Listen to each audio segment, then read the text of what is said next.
स्वागत है आपका हमारे YouTube चैनल पे, जहां हम ऑडियो बुक के माध्यम से आपके सामने समाज में हो रहे अपराध को प्रस्तुत करते हैं। तो चलिए शुरू करते हैं अपराध की एक और अनसुनी यात्रा। एक निजी अस्पताल में नर्स 24 वर्षीय समरीन की दिनचर्या भले ही व्यस्त थी, लेकिन उसके दिल का कोना खाली था। अपने सपनों के राजकुमार की उसे भी तलाश थी।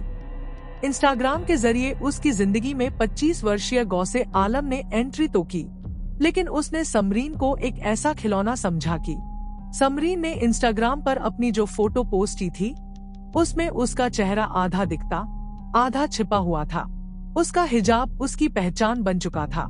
लोग यही समझते थे कि वह एक शरीफ मुस्लिम लड़की है, पर्दे में रहती है। वह जनपद मुरादाबाद के गांव रुस्तम नगर सहसपुर में स्थित अपने घर से करीब 12 किलोमीटर दूर सेफनी कस्बे के एक अस्पताल में नर्स थी। समरीन अस्पताल की लंबी शिफ्ट से थक जाती थी, लेकिन मरीजों की देखभाल में अपना सारा दर्द भूल जाती थी। परंतु रात में अकेलापन उसे घेर लेता। वह अस्पताल में हर दिन मौत और जिंदगी की जंग देखती थी। रोजाना घर से अस्पताल जाना और वापस घर आना, सफर की थकान, साथ में अस्पताल के काम की थकान, ये सब समरीन की जिंदगी का हिस्सा था। फिर भी उसके दिल में प्यार की गहराई, भावनाओं का सैलाब, दर्द, तड़प, सब कुछ अनुभव करने की अपार क्षमता थी। अपने सपनों के राजकुमार की उसे भी तलाश थी। समरीन को इंस्टाग्राम पर नए नए लोगों से दोस्ती करना अच्छा लगता था। वह फोटोग्राफी और किताबों की तस्वीरें डालती, छोटे छोटे कैप्शन में अपने दिल की बातें लिखती। एक दिन उसे एक युवक का मैसेज मिला। उसकी प्रोफाइल खंगाली तो वहाँ थोड़े बहुत सुंदर फोटो थे। गौसे आलम नाम था उसका। नाम ऐसा था जो सुनने में सुकून दे रहा था। शुरुआत में तो बस सामान्य हाय लिखा मैसेज देखा तो नसरीन ने भी उसका उत्तर हाय में ही दे दिया। गौसे आलम एक 25 साल का ट्रक ड्राइवर था, जो लंबी दूरी की सड़कों पर जीवन बिताता था। अकेलापन, परिवार की जिम्मेदारी और जीवन की कठोर सच्चाइयां उसकी साथी थी। गौसे आलम की जिंदगी ट्रक की स्टीयरिंग और राजमार्गों पर लंबी लंबी दूरी तक माल ढोते हुए ही गुजर रही थी। कहीं वह रात में विश्राम करता तो वह रातों में खुद को अकेला महसूस करता। परिवार के लिए पैसा कमाता, लेकिन दिल खाली था। रात में मोबाइल की स्क्रीन पर दुनिया घूमना उसका शौक था। वह जनपद मुरादाबाद के ही थाना कुंदरकी के चकफाजलपुर गांव का निवासी था। उसका इंस्टाग्राम अकाउंट जैसे उसकी छोटी सी दुनिया था। तस्वीरें, शायरी और कभी कभी दिल की बातें। हर रात वह अपनी किसी पोस्ट के नीचे लिखता, कोई तो होगी जो मेरे दिल की बात समझेगी। वह चाहता था कोई ऐसी लड़की जो उसकी पोस्टों में छिपे जज्बात को महसूस कर सके, उसकी अकेली जिंदगी में रंग भर सके। धीरे धीरे उसे समझ आया कि तमाम लड़के आजकल इंस्टाग्राम पर किस तरह की मोहब्बत ढूंढते हैं। कभी लाइक के जरिए, कभी कमेंट से बात शुरू करके, तो कभी किसी की स्टोरी पर रिप्लाई देकर। गौसे आलम भी वही करने लगा। हर नई तस्वीर पर मुस्कुराहट के साथ एक दिल भेज देता, कभी किसी शायरी पर वाह लिख देता। एक रात ट्रक सड़क किनारे खड़ा करके उसने इंस्टाग्राम ओपन किया। उसकी निगाहें हिजाब पहने हुए एक फोटो पर टिक गई। उसका नाम था समरीन। वह काफी देर चेहरे को देखता रहा। उसकी एक पोस्ट ने गौसे आलम का ध्यान खींचा। अस्पताल की बालकनी से ली गई तस्वीर, जहां वह मास्क लगाए एक बच्चे को गोद में लेकर मुस्कुरा रही थी। यह पोस्ट उसकी भावनात्मक थकान दिखाती थी। नर्स की जिम्मेदारी में छिपा दर्द उसकी आंखों से छलक रहा था। फिर उसने समरीन की प्रोफाइल देखी। उसकी प्रोफाइल की तस्वीर में हल्की मुस्कान थी और बायो में लिखा था, दिल चीज क्या है आप मेरी जान लीजिए। गौसे आलम ने हिम्मत की और उसकी शायरी पर कमेंट किया, लफ्ज तो बहुत लोग लिखते हैं, पर एहसास सिर्फ तुम लाती हो। समरीन ने भी उसे शुक्रिया लिखा, लेकिन बात यहीं खत्म नहीं हुई। धीरे धीरे चैट शुरू हुई, फिर देर रात तक चलने लगी। दोनों अपनी अपनी जिंदगी की खाली जगहों को एक दूसरे के शब्दों से भरने लगे। गौसे आलम अब हर सुबह उसकी गुड मॉर्निंग का इंतजार करता। समरीन उसे अपने कॉलेज की बातें बताती और गौसे आलम अपने लंबे सफर की दास्तान सुनाता। अपनी दिन भर की थकान के बीच उसकी हंसी में सुकून ढूंढता। उस दिन के बाद से इंस्टाग्राम अब सिर्फ एक ऐप नहीं रहा, वो उनकी मोहब्बत की गवाही देने वाला आईना बन गया।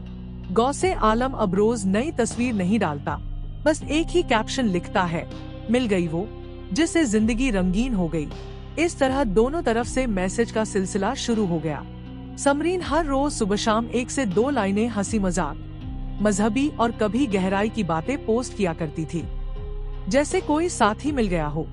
गौसे आलम ने एक दिन दिल की गहराई से एक पोस्ट लिखी, तुम्हारी मुस्कुराहट तो मेरी रातों की थकान मिटा देती है। तुम्हारे जैसे लोगों को सलाम, जो दूसरों के लिए हर वक्त लगे रहते हैं। मैं एक ट्रक ड्राइवर हूँ, इसलिए मेरी सड़कें भी बहुत तन्हा होती हैं। गौसे आलम की यह पोस्ट समरीन के दिल में उतर गई। गौसे आलम एक आम युवक था, उम्र बस 25 की, पर सपने बहुत बड़े। समरीन और गौसे आलम एक दूसरे के मोबाइल फोन नंबर ले ही चुके थे, इसलिए दिल खोलकर प्यार मोहब्बत की बातें होने लगी। जिंदगी भर साथ निभाने की कस्में भी खाई जाने लगी। गौसे आलम का कहना था कि जल्दी एक मुलाकात हो जाए तो हमारा प्यार और भी परवान चढ़े लगेगा। समरीन ने महसूस किया कि गौसे आलम उसके लिए बेहद समझदार है और सहानुभूति दिखाने लगा है। उसकी बातों पर समरीन का दिल खोया खोया सा रहने लगा। वह सोचती कि कोई तो है जो उसकी बात ध्यान से सुनता है, उसकी परेशानी पर संवेदना दिखाता है और मुश्किल में साथ देने का वादा करता है। वह कहता कि समरीन, मैं तुमसे शादी करूंगा, तुम मेरी जिंदगी हो। समरीन भी उसकी बातों पर गहरा विश्वास करने लगी थी। वह सोचती कि गौसे आलम दिल का सच्चा है, भले ही वह एक ट्रक ड्राइवर है, लेकिन दिल का अच्छा है। इन दोनों की कहानी में पहला मोड़ तब आया जब वह अक्सर सिर्फ तुम्हारे लिए जैसी बातें करता। वह कहता कि समरीन, मेरा साथ कभी मत छोड़ा, मेरा इस दुनिया में तुम्हारे अलावा कोई नहीं है। मैं तुम्हें दिल से प्यार करता हूँ, मुझे कभी किसी से कोई प्यार नहीं मिला। यदि तुमने मेरा दिल तोड़ दिया तो मैं कहीं का नहीं रहूंगा। इसलिए समरीन को यह एहसास होता कि उन दोनों का यह रिश्ता कुछ खास है। उसने अपनी सबसे करीबी सहेली को ये सारी बातें बताई। तब सहेली ने कहा, तेरी बातों से तो ऐसा लगता है कि वह तुझसे सच्चा प्यार करता है। कुछ दिनों में उनका रिश्ता इंस्टाग्राम की स्क्रीन से निकलकर असल जिंदगी में उतरने लगा। उनका प्यार परवान चढ़े लगा। पहली मुलाकात में जब गौसे आलम ने समरीन को देखा तो कहा, समरीन, तुम तो तस्वीरों से ज्यादा हसीन हो और हकीकत में ज्यादा सच्ची भी। समरीन भी मुस्कुराती हुई बोली, और तुम इंस्टाग्राम से ज्यादा शर्मीले हो। फिर दोनों हंस पड़े।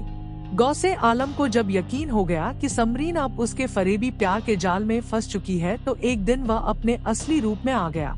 उसने ओयो होटल में एक कमरा बुक किया। फोन करके उसने होटल में समरीन को भी बुला लिया। जनपद मुरादाबाद में ओयो जैसे और भी बहुत से केंद्र काफी चर्चित हो चुके हैं, जहां प्रेमी युगल दिन में 2 से 4 घंटे के लिए कमरा बुक करते हैं और मौज मस्ती करके चले जाते हैं। होटल में पहुंचकर समरीन को जब गौसे आलम के इरादे का पता चले तो उसने साफ इनकार किया। उसने कहा कि शादी से पहले प्यार की अंतिम चरम सीमा पर नहीं पहुंचना चाहिए। तब गौसे आलम ने कहा, प्यार में सब जायज है, शादी तो होगी ही। जब हमें जिंदगी भर साथ ही रहना है तो फिर हम दोनों के बीच में किसी भी तरह की यह दूरी क्यों? इस तरह हमबिस्तरी के पक्ष और विपक्ष में दोनों के बीच काफी चर्चा हुई और अंत में वह सब कुछ हो गया जो सिर्फ सुहागरात को होना चाहिए था। समय बीतता रहा। समरीन ने महसूस किया कि गौसे आलम पहले की तरह प्यार मोहब्बत के लिए नहीं मिलता है। वह तो सिर्फ अंतिम प्यार का मौका देखता है, बस अपनी हवस मिटा लेता है। जब उसे शक हुआ तो समरीन ने उसे शादी के लिए कहा। शादी की बात सुनते ही गौसे आलम का तो नजरिया बदल गया। वैसे तो इन दोनों के प्यार के किस्से दोनों के फैमिली वालों और रिश्तेदारियों में आम हो चुके थे। समरीन ने उसके फैमिली वालों से भी कहा कि उसकी शादी अब जल्द करा दी जाए। उन दोनों के प्यार को अब कई महीने बीत चुके हैं। चारों तरफ से घिरता देख 25 वर्षीय गौसे आलम अब प्रेमिका समरीन से पीछा छुड़ाने के तरीके सोचने लगा। इसका एक कारण दोनों की जातियों का अलग अलग होना भी था। गौसे आलम की जाति के लोग इस क्षेत्र में अपने आप को उच्च जाति का समझते हैं, जबकि समरीन सलमानी यानी पिछड़ी जाति की थी। एक ही सफ में खड़े हो गए महमूद और अयाज, न कोई बंदा रहा न कोई बंदा नवाज। यह कहावत यहाँ शादी विवाह में लागू नहीं होती। खासकर तो तुर्क बिरादरी के लोगों के लड़के तो अपनी बिरादरी में ही शादी करते हैं। सलमानी बिरादरी के लोग भी जनपद में निवास करते हैं। ये लोग अभी तक अपने पारंपरिक कार्य को अंजाम दे रहे हैं। दूसरों के सिर के बाल, दाढ़ी और मूछें संभालना इनका पेशा है। इन्हें अभी समानता का दर्जा इस क्षेत्र में नहीं मिला है। जाति को लेकर भी गौसे आलम के फैमिली वाले समरीन से शादी करने के लिए राजी नहीं थे। समरीन को लेकर गौसे आलम की चिंता अब बढ़ती जा रही थी, इसलिए उसे लगा कि अब इसे ठिकाने लगाकर ही वह पीछा छुड़ा सकता है। गौसे आलम को समरीन के व्यवहार से ऐसा लग रहा था कि वह शादी न करने पर उसे कानूनी पेंच में फंसाकर जेल भिजवा सकती है। समरीन पढ़ी लिखी थी, एक नर्स का काम करती है। समाज में अच्छे बुरे सभी तरह के लोगों से उसकी डीलिंग अस्पताल में रहती है, इसलिए वह भी बड़ी दिलेरी से शादी करने के लिए अड़ी हुई थी। अधिकतर ड्राइवरों के चेहरे पर हमेशा एक मुस्कान, लेकिन आंखों में हवस की चमक छिपी होती है।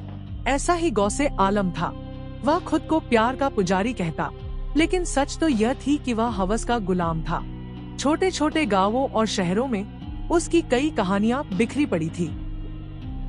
लड़कियां जो उसके मीठे व झूठे वादों में फंसती और फिर छोड़ दी जाती। लेकिन समरीन की कहानी अलग थी। यह कहानी प्यार की नहीं, बेवफाई की थी, जो दिल को छलनी कर देती है। इससे पहले कि समरीन नाम की फांस गौसे आलम के लिए नासूर बन जाए, उसने एक दिन अपने इरादे को अंजाम दे दिया। यह काम गौसे आलम ने इतनी चालाकी और प्लानिंग के साथ किया कि पुलिस के हाथ उसकी गर्दन तक न पहुँचे। समय बलवान होता है, अपराधी कोई ना कोई सबूत छोड़ जाता है।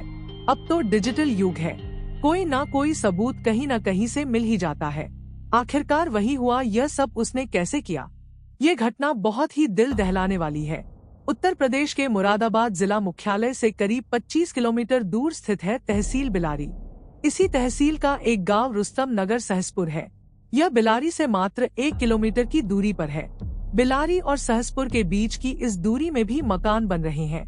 आबादी इतनी तेजी से बढ़ रही है कि कुछ ही सालों में गांव सहसपुर भी बिलारी का एक मोहल्ला जैसा हो जाएगा। रुस्तम नगर सहसपुर तहसील क्षेत्र का सबसे बड़ा गांव है। इसको नगर पंचायत बनाने की बात भी चल रही है। इसका प्रस्ताव सरकार को भेजा जा चुका है।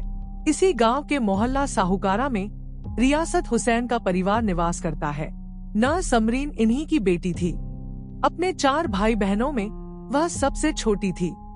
इसकी बड़ी बहन फरहा की शादी हो चुकी है, जबकि 2 बड़े भाई सुहेल और रिजवान दिल्ली में सैलून पर काम करते हैं। उसकी अम्मी शाहिदा परवीन की 10 साल पहले मौत हो चुकी है। रियासत हुसैन शादी विवाह में कॉफी मशीन चलाते हैं। सर्दियों में अधिकांश समारोह में कॉफी की व्यवस्था मेहमानों के लिए की जाती है। कॉफी का स्टॉल लगाने वाले अलग लोग होते हैं। इनका हलवाइयों के स्टॉल से कोई मतलब नहीं होता है, एक तरह की मजदूरी का काम है। रियासत हुसैन ने भी एक कॉफी मशीन ले रखी है। सर्दियों में अधिकांशतः रात में ही बुकिंग मिलती है। यह अपनी कॉफी मशीन ले जाकर अपनी स्टॉल सजाकर शादी समारोह में बैठ जाते हैं। दूध और काफी बाकी सामान की व्यवस्था समारोह के आयोजकों द्वारा की जाती है। इनकी तो सिर्फ मशीन और खुद की मेहनत होती है। रियासत हुसैन की बेटी समरीन रामपुर जिले के सेफनी कस्बे में स्थित इनाया हेल्थ केयर क्लिनिक में नर्स का काम करती थी। उससे परिवार को बहुत सारी उम्मीदें थी। सेफनी जिला रामपुर की तहसील शाहबाद के अंतर्गत एक नगर पंचायत है, यानी सेफनी जिला मुरादाबाद की सीमा से एकदम सटा हुआ है। 22 वर्षीय समरीन 24 अगस्त 2025 की सुबह 10 बजे रोजाना की तरह घर से नर्सिंग होम जाने की बात कहकर निकली थी, लेकिन देर शाम तक वह वापस नहीं लौटी। रियासत हुसैन ने उसके क्लिनिक पर कॉल की तो पता चला कि समरीन क्लिनिक पर आज नहीं पहुंची थी। यह जानकारी मिलने पर फैमिली वालों के होश उड़ गए। इसके बाद परिजन उसकी तलाश में जुट गए। अपने सभी रिश्तेदारों और परिचितों को मोबाइल फोन पर संपर्क करके समरीन के बारे में पूछा गया, लेकिन कहीं से भी यह जवाब नहीं मिला कि समरीन को उन्होंने कहीं देखा है या उनके घर आई है। तब रियासत हुसैन ने दिल्ली में रह रहे अपने दोनों बेटों को फोन से सूचना दी कि समरीन आज सुबह से लापता है। दोनों बेटे भी रात में ही दिल्ली से घर के लिए रवाना हो गए। सुबह रियासत हुसैन और उनके बेटों ने अपने सभी रिश्तेदारों और परिचितों से राय ली। सबकी सहमति के बाद उन्होंने 25 अगस्त 2025 को बिलारी कोतवाली में उसकी गुमशुदगी दर्ज करा दी। समरीन के मोबाइल की पुलिस ने कॉल डिटेल्स निकलवाई तो पता चला कि वह बिलारी से 7 किलोमीटर दूर थाना कुंदरकी क्षेत्र के रहने वाले गौसे आलम नाम के युवक से बात करती थी। पुलिस गौसे आलम की तलाश में जुट गई। गौसे आलम ट्रक लेकर कहीं गया हुआ था। उसकी लोकेशन पुलिस लगातार ट्रेस कर रही थी। पुलिस की कई टीमें इस मामले की गुत्थी सुलझाने के लिए लगाई गई। आखिरकार 30 अगस्त 2025 दिन शनिवार को गौसे आलम पुलिस के हत्थे चढ़ गया। पुलिस ने उसे हिरासत में ले लिया। चूंकि घटना थाना कुंदरकी क्षेत्र की थी, इसलिए गौसे आलम से कुंदरकी पुलिस ने पूछताछ शुरू की। पहले तो वह पुलिस को गुमराह करता रहा, यह साबित करने की कोशिश करता रहा कि उसे समरीन के बारे में कोई जानकारी नहीं है। वह ट्रक लेकर बाहर गया हुआ था, लेकिन पुलिस द्वारा थोड़ी सख्ती करने पर गौसे आलम टूट गया। उसने समरीन की हत्या करना कबूल कर लिया। इसके बाद गौसे आलम की निशानदेही पर पुलिस ने अगस्त के 30 से 31 की रात को थाना कुंदरकी क्षेत्र के चकफजालपुर गांव के गन्ने के खेत से समरीन का सड़ागला शव बरामद कर लिया। समरीन की लाश मिलने की सूचना पर उसके अब्बू, भाई और रिश्तेदार भी घटनास्थल पर पहुंच गए। घटना की सूचना जंगल की आग की तरह आसपास के गांवों में फैल गई। बड़ी संख्या में लोग घटनास्थल पर जमा हो गए। थाना कुंदरकी के एसएचओ प्रदीप सहरावत मय फोर्स के घटनास्थल पर मौजूद थे। सूचना पर एसपी देहात कुंवर आकाश सिंह भी घटनास्थल का मुआयना करने पहुंच गए। गौसे आलम को थाने भेज दिया गया। फोरेंसिक टीम भी वहां पहुंच गई। उसने मौके पर जांच करके साक्ष्य जुटाए। मौके की जरूरी कार्रवाई पूरी करने के बाद पुलिस ने शव को पोस्टमार्टम के लिए जिला मुख्यालय मुरादाबाद भेज दिया। थाना कुंदरकी के एसएचओ प्रदीप सहरावत की गहन पूछताछ के बाद हत्या का एक दिल दहलाने वाला खुलासा हुआ। समरीन का यह कोई पहला मौका नहीं था जो उसने किसी युवक पर भरोसा किया था। पहले भी एक युवक उसकी जिंदगी में आया था। उसने भी उसे कहा था, चेहरा क्या है, मैं तुम्हारे दिल से प्यार करता हूँ। जब शादी की बात आई तो वही आशिक उसके चेहरे व गले पर स्पष्ट दिखाई देने वाले जलने के निशान देखकर पीछे हट गया। समरीन ने उससे लाख कहा कि इन दागों के नीचे भी मैं वही लड़की हूँ, पर उस युवक और उसके फैमिली वालों ने उसे अधूरी कह दिया।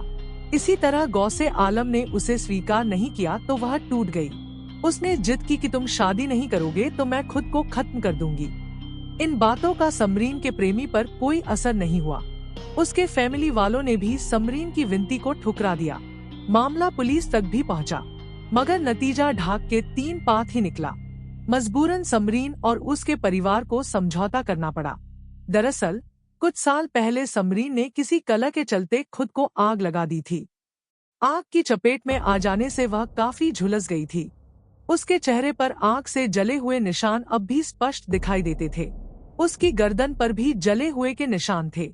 शरीर के और भी हिस्सों पर निशान थे जो कपड़ों से दब जाया करते थे, जबकि गर्दन और चेहरे के निशान ढकने के लिए वह अक्सर हिजाब पहना करती थी। समरीन की जले हुए की घटना की जिन्हें जानकारी नहीं थी, वो यही समझते थे कि बहुत ही मजहबी लड़की है। इस्लाम और शरीयत की रोशनी में घर से हिजाब पहन कर ही निकलती है। बाहर के लोगों ने कभी उसे बिना हिजाब के नहीं देखा। गौसे आलम ने जब पहली मर्तबा समरीन के चेहरे और गर्दन के जले हुए निशान देखे थे, तब एकदम उसके चेहरे की रंगत बदल गई थी। वह उदास हो गया था। समरीन उसकी हालत देखकर घबरा गई थी। वह रोने लगी थी। कहने लगी कि शायद मेरे चेहरे के निशान देखकर आप मायूस हो रहे हैं, निराश हो रहे हैं। आप मुझसे नहीं, मेरे चेहरे से मोहब्बत करते हैं। गौसे आलम ने कहा कि ऐसी बात नहीं है। उसने एकदम अपने चेहरे की रंगत बदली, चेहरे पर शगुफ्तगी लाने की कोशिश की और कहा कि मैं तुम्हें दिल से चाहता हूँ। ऐसा कभी मत सोचना, मैं तुम्हारा जिंदगी भर साथ निभाऊंगा। कस्बा बिलारी से करीब 7 किलोमीटर दूर बिलारी तहसील का ही एक कस्बा कुंदरकी है। गौसे आलम कुंदरकी कस्बे से करीब 1.5 किलोमीटर दूर स्थित चकफाजलपुर गांव का निवासी है। यह 3 भाई और 2 बहनें हैं। गौसे आलम बीच का है। एक बहन की शादी हो चुकी है, एक बहन मानसिक रूप से विकलांग है। गौसे आलम के चेहरे पर मासूमियत और बातों में जादू होता था। गांव में उसे सब आशिक आलम कहकर चिढ़ाते थे। असली दुनिया उसकी इंस्टाग्राम थी। हर शाम हाथ में मोबाइल आता और फिर शुरू होती उसकी ऑनलाइन मोहब्बत की दुनिया। गौसे आलम का अंदाज ऐसा कि कोई भी लड़की उसकी बातों में जल्दी बहक जाती। सिर्फ दोस्ती के नाम पर शुरू होने वाली बातें धीरे धीरे रोमांस में बदल जाती। शेर और शायरी लिखता और हर चैट के अंत में दिल का इमोजी डाल देता। वह कई लड़कियों से चैट करता था। हर किसी से वही बातें, तुम बहुत अलग हो, काश तुम मेरे शहर में होती। तुम्हारी मुस्कान दिल में उतर जाती है। उसके चेहरे पर एक ऐसी मासूमियत थी जो किसी भी इंसान के दिल में भरोसा जगा दे। बड़ी बड़ी आंखों में अजीब सी शांति थी, जैसे उसमें कभी तूफान उठा ही न हो। चेहरे की वो हल्की मुस्कान, मानो किसी दर्द को छिपाने का हुनर हो। कोई पहली नजर में उसे देखे तो कहेगा, इतना सादा, इतना खूबसूरत चेहरा कैसे किसी का खून कर सकता है। लेकिन वही चेहरा था जिसने मोहब्बत की आड़ में मौत की कहानी लिखी थी। एक दिन गलती से उसने सना को वही मैसेज भेज दिया जो किसी और को भेजना था। कह दो ना, तुम भी मुझसे प्यार करती हो, शाइस्ता। मैसेज पढ़कर सना चौंक गई। शाइस्ता, मैं तो सना हूँ। गौसे आलम की पोल खुल गई। उस दिन के बाद सना ने उसे ब्लॉक कर दिया। उसके बाद से गौसे आलम ने बड़ी एहतियात बरतनी शुरू कर दी। इस तरह समरीन उसके प्यार के जाल में तो फंस गई, लेकिन बाद में गले की हड्डी भी बन गई। गौसे आलम ने यह एहसास समरीन को होने नहीं दिया। हमेशा की तरह उसने समरीन को फोन करके कहा कि वह बिलारी के महाराणा प्रताप चौक पर आ जाए।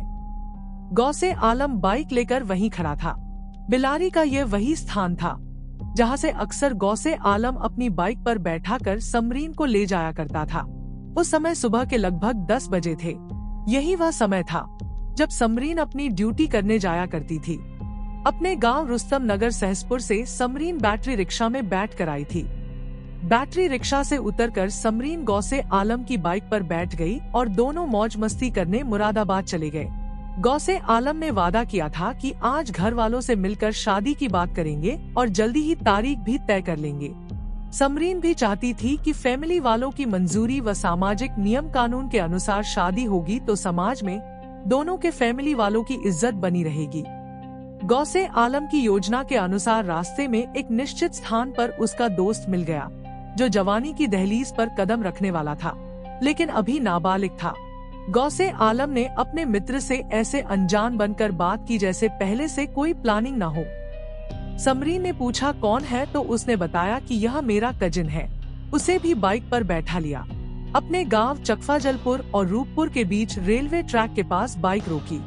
उसकी आंखों में वही मोहब्बत थी, वही भरोसा जो समरीन को इस जंगल तक लाया था। अभी तक समरीन को गौसे आलम पर किसी तरह का कोई शक नहीं था। वो नहीं जानती थी कि उसी के साथ में उसका कातिल भी है। गौसे आलम के मन में कुछ और ही तूफान उमड़ रहा था। विश्वास की नींव पर खड़ी उनकी कहानी अब धोखे की चट्टानों से टकराने वाली थी। समरीन बाइक से नीचे उतर गई। गौसे आलम ने मुस्कुराकर उसकी ओर देखा। वह उसे यहाँ लाया था प्रेम की मिठास का वादा करके। नीचे उतरकर समरीन ने पूछा, क्या हुआ? गौसे आलम ने कहा, कुछ नहीं, बस हल्का होना है। इससे पहले कि समरीन कुछ समझ पाती, गौसे आलम ने उसे वहीं गिरा लिया। उसके साथी ने दबोच लिया। फिर उन्होंने उसकी हत्या कर दी। उसकी चीख सुनने वाला भी वहाँ कोई नहीं था। दोनों ने लाश को उठाकर गन्ने के खेत में डाल दिया। प्यार के वादों से शुरू हुई कहानी उस शाम विश्वासघात की आग में जलकर राख हो गई। गौसे आलम की दास्तान सुनकर पुलिस भी दंग रह गई। पुलिस ने दोनों को अदालत में पेश किया। अदालत ने गौसे आलम को जेल भेज दिया और उसके नाबालिग दोस्त को बाल सुधार गृह के हवाले कर दिया। पुलिस ने घटना में इस्तेमाल की गई बाइक भी बरामद कर ली। समरीन के मोबाइल को गौसे आलम ने तोड़कर फेंक दिया था, जो कहानी लिखने तक पुलिस बरामद नहीं कर सकी।